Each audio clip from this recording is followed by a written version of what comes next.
भगवान ने, विष्णु भगवान ने मेरे भोलेनाथ की सेवा किया है, सब कुछ प्राप्त हो जाता है। अच्छा ये बात बताइए, धन लक्ष्मी कैसे प्रकट हुई? संतान लक्ष्मी कैसे, संतान लक्ष्मी व्रत करते हो ना, वैभव लक्ष्मी का व्रत करते हो, कैसे प्रकट हुई? धन लक्ष्मी कैसे प्रकट हुई? कभी आपने सोचा? पर उसकी प्रक्रिया तो आनी चाहिए, और वो सबसे महापुराण में, इसी पुराण में वर्णन। बोलिए हार हार सब कुछ। अब देखिए, एक बारी भगवान मन में विचार बनाया, सावन के महीने में पूजा करने का संकल्प किया भगवान विष्णु से। अभी पूजा किया महाराज। कभी दर्शन करने का मन आए, जरूर जाना महाराज पंढरपुर में, जहां पर भगवान विष्णु भोलेनाथ के सिर पे विराजमान है। भगवान विष्णु वहां विराजमान है। सभी देवियों ने सबको श्राप दिया है, लेकिन पार्वती माता ने कभी किसी को श्राप नहीं दिया, और न कभी क्रोध में किसी को बोली, कभी भी क्रोध से नहीं बोली। आज लक्ष्मी जी ने भगवान को श्राप दिया। लक्ष्मी जी तैयार हो रही थी, जैसे तैयार हो रही थी तो वहां से भगवान विष्णु आ गए। भगवान विष्णु ने आकर के श्रृंगार करे तो भगवान विष्णु हंस दिए, और क्यों हंसे? सुंदर श्रृंगार देख करके। आज तुमने कितना अजीब श्रृंगार किया लक्ष्मी जी, आज तुमने कितना अच्छा श्रृंगार किया। हंस पड़े भगवान विष्णु। लक्ष्मी जी ने कहा, तुम मुझे देख करके, मेरे श्रृंगार को देख करके हंस रहे हो? नारायण, तुम मुझे देख करके घोड़े की तरह हंसे हो, मैं तुम्हें श्राप देती हूं कि तुम्हारा सिर कटेगा और तुम्हारा घोड़े का मुख लगेगा। लक्ष्मी जी ने श्राप दिया। हयग्रीव अवतार आपने देखा होगा, भगवान का जो है घोड़े का सिर लगा हुआ है।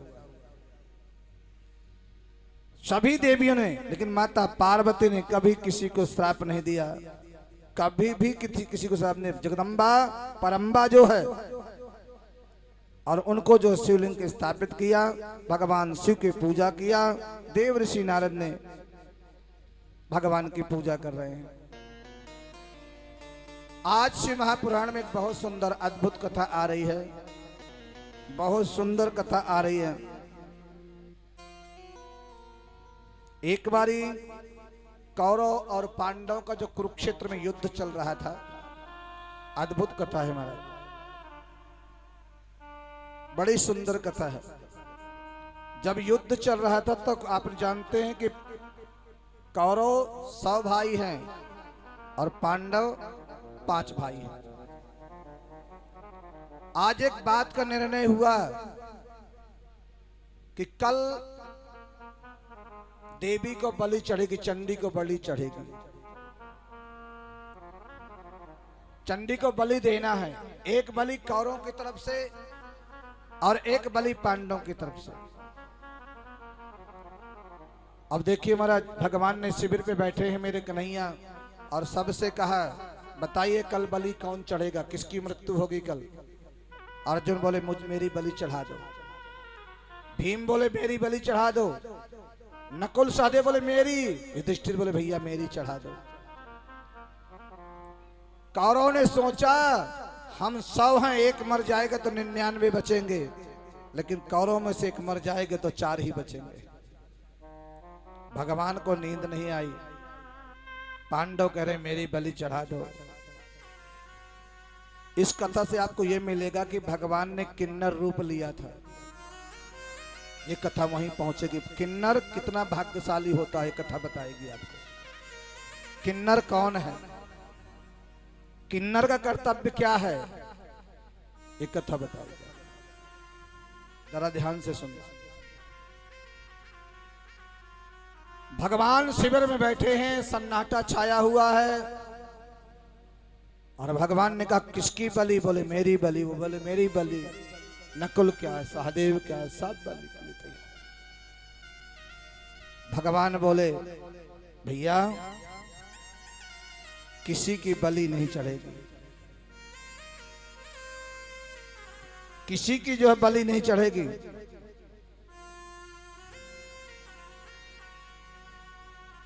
ये शिखर में इधर विधाता ब्रह्मा ने, भगवान शंकर ने आदेश किया ब्रह्मा को,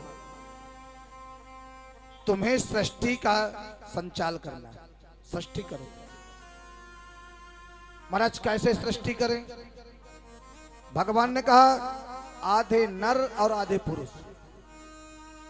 बोले मुझे तो आती नहीं, आप ही बता दो। तो भगवान शंकर आधे नारी बन गए और आधे पुरुष बन गए। बोले ऐसे बना दो।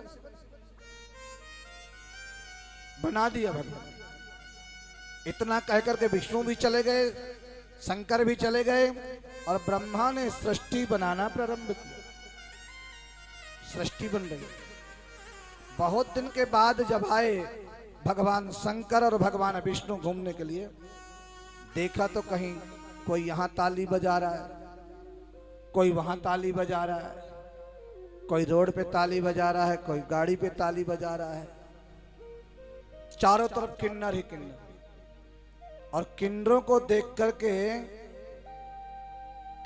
देख करके भगवान विष्णु हंस पड़े शंकर जी के सामने, हंस पड़े। तब शंकर जी का विष्णु, तुम किन्नरों को देख करके हंसे हो? किसी को देख करके कभी हंसना मत प्यारे, कोई कैसा भी है, किसी को देख करके हंसना नहीं चाहिए। देखो, नेत्र भगवान ने देखने के लिए दिया है, लेकिन हंसो नहीं, परिहास नहीं। भगवान हंस पड़े, ताली बजा रहे थे ना किन्नर, भगवान हंस पड़े। भोलेनाथ ने कहा विष्णु तुम हंसे हो, मैं तुमको श्राप देता हूं, तुम्हें भी किन्नर बनना पड़ेगा। भगवान ने कहा, भोलेनाथ ने कहा तुम्हें किन्नर बनना पड़ेगा, जाओ तुम भी किन्नर बनोगे। ऐसा हमारा श्राप दे दिया। तब भगवान ने कहा अरे मैंने तुमको आधा पुरुष आधा जो नर बनाने के, नारी बनाने के लिए कहा था, तुमने तो किन्नर ही बना दिया। बोला आप ही तो कहा था आधा पुरुष आधा नारी, आपने ही कहा था।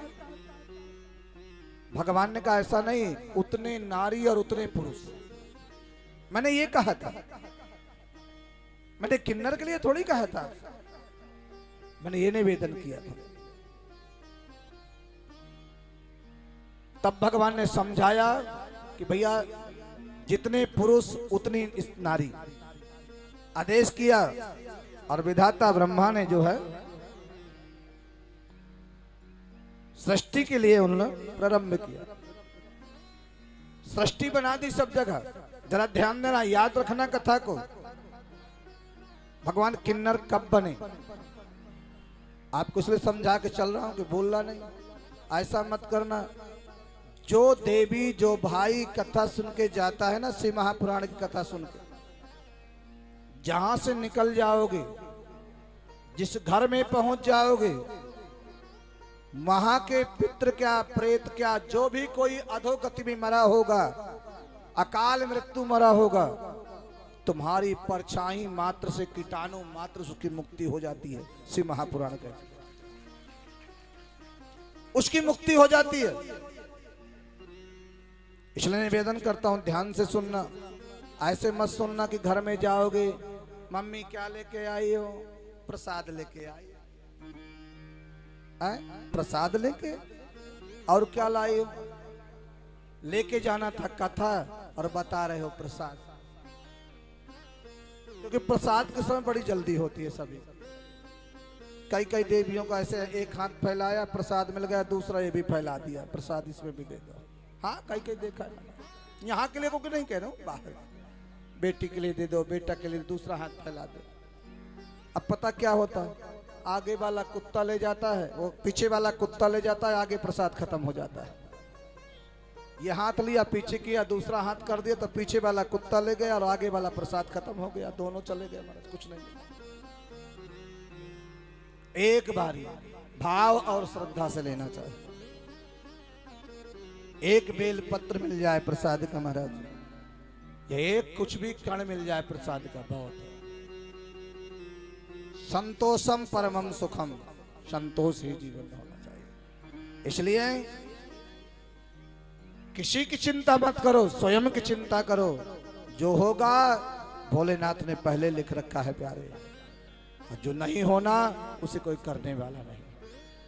सब कुछ बाबा के दरबार में लिखा है।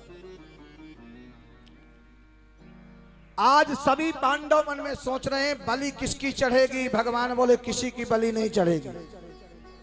मेरे भगवान ने कहा किसी की बलि नहीं चढ़ेगी। अर्जुन याद कर, एक बारी जब द्रौपदी का विवाह करके अर्जुन लाए थे घर में, द्रौपदी का विवाह करके जब अर्जुन घर में लाए, अर्जुन ने बिना देखे माँ से पूछा, माँ देख मैं एक वस्तु लेकर के आया हूं। माँ ने वहीं से आवाज लगा दिया, बेटा पांचों भाई बांट लो। माँ ने भी नहीं देखा क्या लेके आया है। माँ ने कह दिया, बेटा अर्जुन पांचों भाई बांट लीजिए, और माँ की आज्ञा का पालन किया। अर्जुन ने कहा किससे? द्रौपदी से। आपको 5 पतियों की पत्नी बनना होगा। अर्जुन ने कह दिया। द्रौपदी ने कहा मुझे स्वीकार है, मुझे स्वीकार है, लेकिन एक पति के साथ में 1 वर्ष रहूंगी। अगर उसके बीच में कोई दूसरा पुरुष आ गया गलती से भी, उसको 5 साल के लिए बन जाना पड़ेगा। कितने वर्ष के लिए? 5 वर्ष के लिए बन जाना पड़ेगा। और एक बारी क्या था, एक ब्राह्मण के पुत्र को शेर जो है पीछा किया था, शेर जो उसको मार रहा था। अर्जुन गांडीव ढूंढते हुए जल्दीबाजी में द्रौपदी के कक्ष में पहुंच गए, और द्रौपदी उस समय भीम के साथ रहती। द्रौपदी ने कहा अर्जुन मेरा संकल्प था ना, बन जाना होगा। और भीम 5 वर्ष के लिए जंगल में चले गए, वन में गए। भगवान याद दिला रहे हैं, किसी को याद नहीं है ये बात, किसी को याद नहीं है, लेकिन भगवान कह रहे अर्जुन तुम 5 वर्ष के लिए वन में गए थे, और वहां नागों की कन्या उलूसी, क्या नाम था? नागों की कन्या थी उलूसी। उलूसी का तुमसे महाराज विवाह हुआ था, उसका भाव हुआ था, और तुमने उससे विवाह किया था। और उसी उलूसी तुम्हारे एक बेटा भी हुआ था, जिसका नाम था अरावत। नागों की कन्या उलूसी से अर्जुन का विवाह हुआ, और इन 5 वर्ष के बीच में एक पुत्र भी हुआ, जिसका नाम था अरावत। अब अरावत तुम्हारा ही बेटा है, बड़ा हो गया होगा, जाके उसको लाइए और उसको बलि चढ़ा दीजिए। तुम 5 में से किसी की बलि नहीं चढ़ेगी, तुम 5 में से किसी की बलि नहीं चढ़ेगी, उसको ले आइए। अर्जुन चरणों में गिर पड़े, महाराज आपने बहुत बड़ी कृपा किया, आपने बहुत सुंदर याद दिलाया। अर्जुन तुरंत गए हैं महाराज, अरावत को लेकर के आए। बेटा तुझे चलना है, किस लिए? युद्ध के लिए। मैं चलूंगा, और पिताजी चिंता मत करना, जितने वीर हैं चुन चुन के मारूंगा, एक एक करके मारूंगा। अरावत आया और आकर के भगवान के सामने बोला किसको मारना है? मुझे युद्ध में भेजिए। एक शेर का बेटा शेर ही होता है। अर्जुन का बेटा बलवान अरावत। भगवान विष्णु ने कहा तुम्हें युद्ध में नहीं जाना, चंडी की प्रसन्नता के लिए तुम्हारी बलि चढ़ना है। आज क्या कह रहा हूं? तुम्हारी बलि देना है। अहिरावत कहता है भगवान से, भगवान आप मेरी बलि दे दीजिए, कोई दिक्कत नहीं है, आप मेरी बलि चढ़ा दो, कोई दिक्कत नहीं। लेकिन एक बात बताएं, जो कुंवारा मर जाता है, अहिरावत कह रहा है, जो कुंवारा मर जाता है उसे पिंड दान नहीं मिलती। अगर कहते हैं 1 महीने का भी बालक गर्भ में आकर के नष्ट हो जाता है, वो भी अधोगति का प्राप्त होता है। शिव महापुराण कह रहे 2 महीने का महाराज, 3 महीने का, 4 महीने का, 5 महीने का, 7 महीने का भी गर्भ में भी नष्ट हो जाता है, अधोगति को प्राप्त, वो भी महाराज उसको कुछ मिलता नहीं। और तुमने पिंड दान किसका किया, दान किसका किया?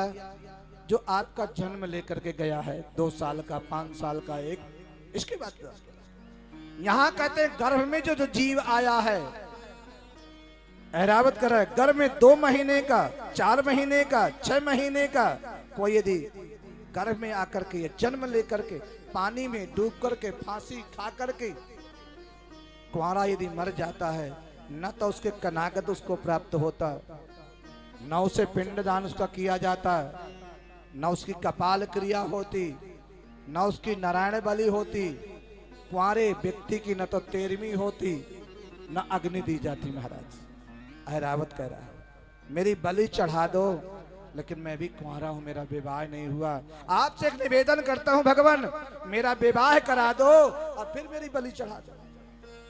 कितना सुंदर का, पहले मेरा विवाह करा दो और फिर मेरी बलि चढ़ा दो।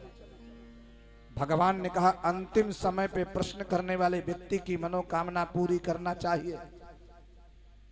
और आज ऐरावत ने प्रश्न किया है, भगवान ने अर्जुन से कहा अर्जुन जाके कोई लड़की देख करके लाओ, कल बलि चढ़ना है, रात रात का समय है। रात रात का समय है। अब एक बात जरा ध्यान दीजिए, कोई ऐसा व्यक्ति होगा जो एक रात के लिए आदमी जिंदा रहे बाकी मर जाए, कोई अपनी बेटी देगा? कोई भी नहीं देगा। दुनिया का कोई भी पिता नहीं है, दुनिया का कोई भी पिता, कोई माँ बाप नहीं है जिसको पता हो कि कल इसको बलि चढ़ जाना है, मर जाना है, इसको कोई लड़की दे सके, कोई भी नहीं दे सके। भगवान बहुत चिंता में, समय नजदीक आ गया, बलि चढ़ने का समय आ गया। एक रात्रि के लिए, रात के लिए भगवान ने और मेरे भगवान विष्णु ने पांडवों की रक्षा के लिए, मेरे भगवान स्वयं मेरे कन्हैया ने किन्नर बन गए और ऐरावत के साथ शादी कर ली। महाराज ऐरावत के साथ शादी भगवान ने करी, किन्नर बन गए। इसलिए किन्नरों का विवाह होता है एक घड़े के साथ, ऐरावत मतलब घड़े के साथ विवाह होता है। किन्नर बिछुए भी पहनते हैं, मांग भी भरते हैं, चूड़ियां भी पहनते हैं। भगवान किन्नर बने थे, इसलिए किन्नर शुभ होता है। कौन सा किन्नर? जो किन्नर तुम्हारे यहाँ विवाह होगा, तुम्हारे क्षेत्र का किन्नर होगा, वो विवाह होगा, बेटा होगा, मकान बनेगा, वो किन्नर भगवान का रूप होता है जो अपने एरिया में ही मांगता है। और वो नहीं महाराज जो सब जगह मांगते, वो भगवत रूप नहीं। इसलिए किन्नर जो है कहते महाराज उनको खुश करके भेजना चाहिए।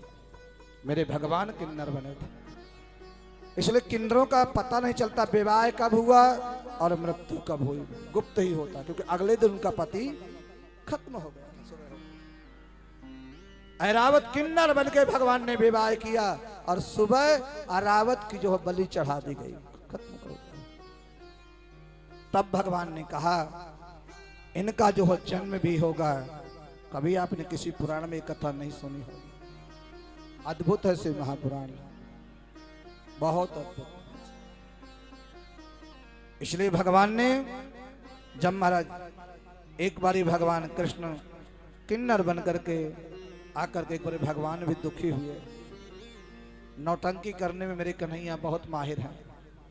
दुखी हुए तो किन्नरों को महाराज अंतिम संस्कार को भी पता नहीं चलता, कब अग्नि दी गई, कब मर गए, कब खत्म हो गए, कभी पता नहीं चलता। इसलिए किन्नर समाज के लिए अंतर्गत इनका अंतिम संस्कार हमेशा गुप्त रूप में होता है। आज भी विवाह भी गुप्त रूप में घड़े के साथ किया जाता है। किन्नर सब कुछ श्रृंगार करते हैं, भगवान का किन्नर, और वो होता है महाराज भगवत स्वरूप जो अपने एरिया में मांगता है, अपने इलाके में ही मांगता है, बाकी नहीं। भगवान बहुत दुखी हुए एक बारी तो भगवान बहुत दुखी हुए, मन में विचार भी किया भोलेनाथ ने। भगवान कहने लगे, मनु महाराज, इसलिए आज से जो है किन्नरों का भगवान ने बढ़ावा दिया, किन्नरों को बढ़ावा दिया और उनसे कहा कि जो किन्नर जो है असली तुम्हारे घर पे जो पहुंचेगा, खुशी से महाराज वो मांगेगा, तुम उसको प्रसन्न होकर के जितना ज्यादा उसको दोगे उतना ही प्रसन्न होकर के आपके परिवार का, आपकी संतति का, आपके व्यापार का उसका आशीर्वाद महाराज भगवान की वाणी समझ करके उसको स्वीकार करना चाहिए, क्योंकि भगवान भी किन्नर बने थे। बोलो हर हर। इसलिए तो कहते हैं महाराज, सुन के भक्तों की पुकार होके नंदी पे सवार,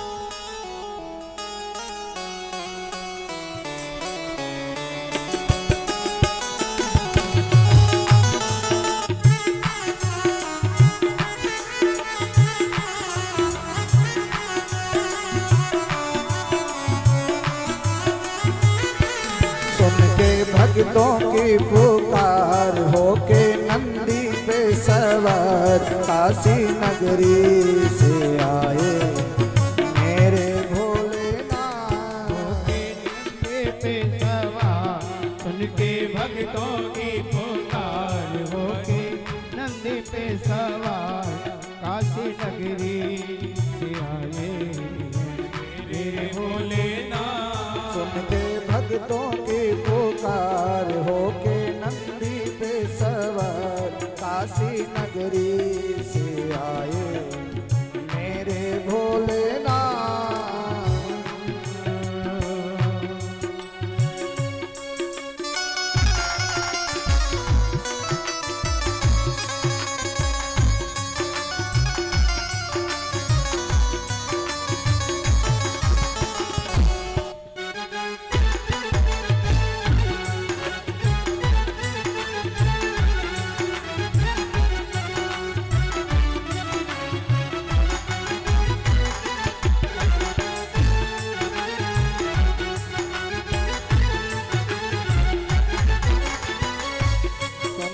भक्तों की पुकार होके नंदी पे सवार, काशी नगरी से आए मेरे भोलेनाथ। सुन के भक्तों की पुकार, होके नंदी पे सवार, काशी नगरी से आए हैं मेरे भोलेनाथ।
नगरी से आए मेरे भोलेनाथ।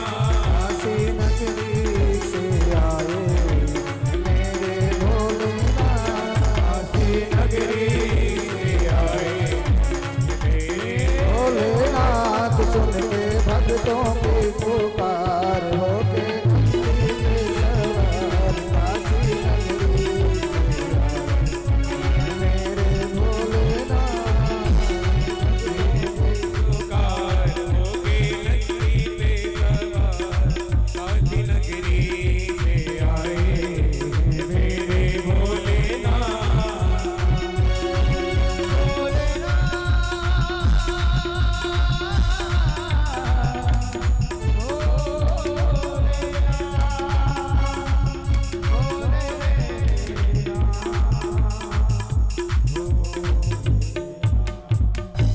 बोलिए हर हर